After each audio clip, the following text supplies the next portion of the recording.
The day is finally here.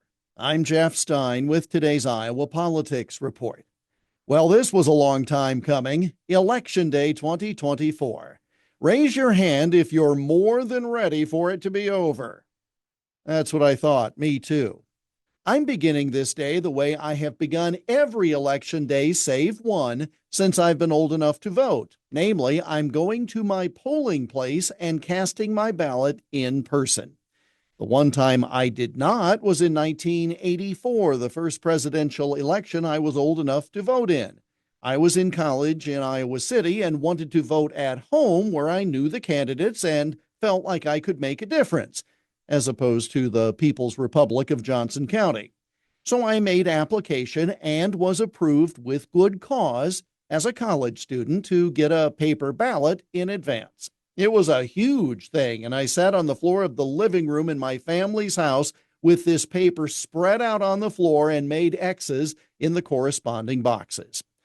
It frankly was unsatisfying, certainly as opposed to flipping levers and hearing the votes click on the voting machine. Now, obviously, technology has changed, and we use pens and fill in ovals these days like we're taking the ACT test.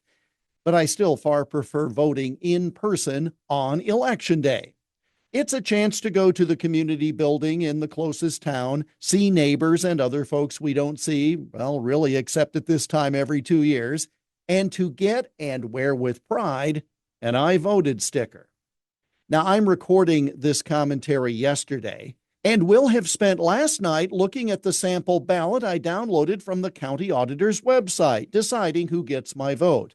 Because of what I do for a living, I try not to make any determinations until the last minute. A quick glance at the ballot suggests it will not be a straight ticket. It never is. And suggests I need to study up on the judges who are on the backside of the ballot. I stick with the theory that if I don't know about a race, I skip it, because it is not fair to those who put their names on the ballot to have voters make guesses based upon nothing tied to qualifications. Truthfully, it would be far more convenient to go vote in person at the courthouse in advance or do a mail-in ballot, but I'm sticking with vote on Election Day as the mantra, because voting should take at least a little effort.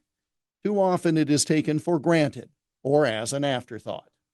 Too many who came before us fought and died for our right to self-govern.